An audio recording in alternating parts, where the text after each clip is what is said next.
Thank you and welcome to the show for today. The topic is the federal system of justice, the federal court system, and we're fortunate to have with us this morning to talk about the federal court system, Judge William J. Haynes, who is the district judge for the Middle Tennessee District. And of course, Judge Haynes, let me welcome you to the show this morning. Pleasure to be here, Dr. Haynes. And to say, Judge, that we had you with us, I guess back in 1985, when I think on the 17th of May, we had a show called the Decision of Brown versus the Board of Education 1954, yes, when you served as a member of a panel that included a number of other citizens from Nashville, and of course we remembered that, and I've got some information that we wanted to bring to you in reference to that, but we forgot about it, but we'll make sure that you get it later on. But Judge, we're so delighted to have you here and to talk about the federal court system with us today. But let's start off by talking about William J. Haynes before he became Judge Haynes, to have you to give our audience some information about your background, your education, and some of the things that were important that eventually put you in the position that you're in now with the federal court system. And then we'll talk about the federal system itself.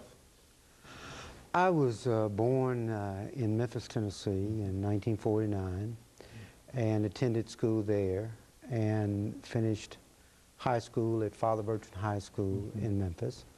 After that, I attended the College of St. Thomas in St. Paul, Minnesota.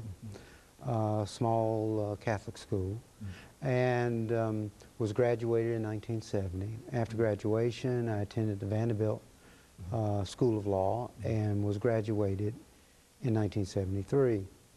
After graduation, I joined the Tennessee Attorney General's office, and I stayed there until 1984. While I was there, I served in a number of different capacities. The last number of years there, most of my time was spent as the Deputy Attorney General in charge of antitrust and consumer protection. And I was named Special Deputy Attorney General for litigation for a while before I went into private practice. I was in private practice only a brief period of time when I was named United States Magistrate for the Middle District of Tennessee. That's a judicial position that is filled by the district judges of this court. And as a magistrate, later magistrate judge, the title was changed to magistrate judge, I assist the district judges in the disposition of civil and criminal cases.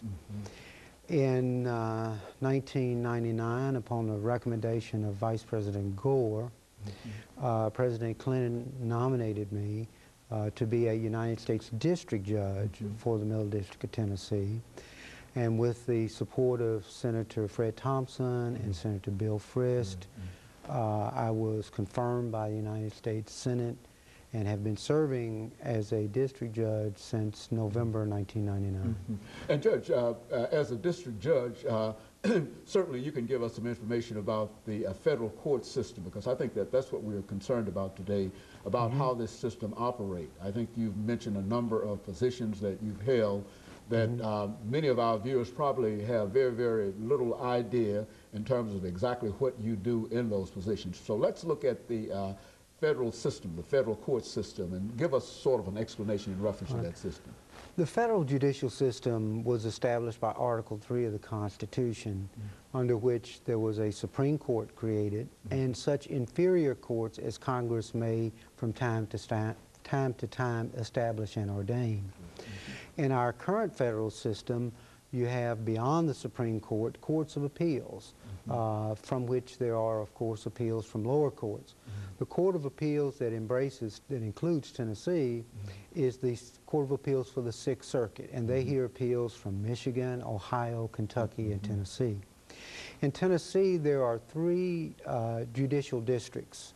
The Western District covers from the borders of the Mississippi to just beyond the Tennessee River, to the west of us. There's a Middle District of Tennessee, which picks up at about the Tennessee River to just beyond Cookeville in the east, and then there's an Eastern District that covers the balance to the east. The district judges, there are 4 district judges, and we hear civil and criminal cases. The civil cases involve constitutional questions of claims or issues arising under the United States Constitution, and those other federal statutes that authorize us to entertain disputes.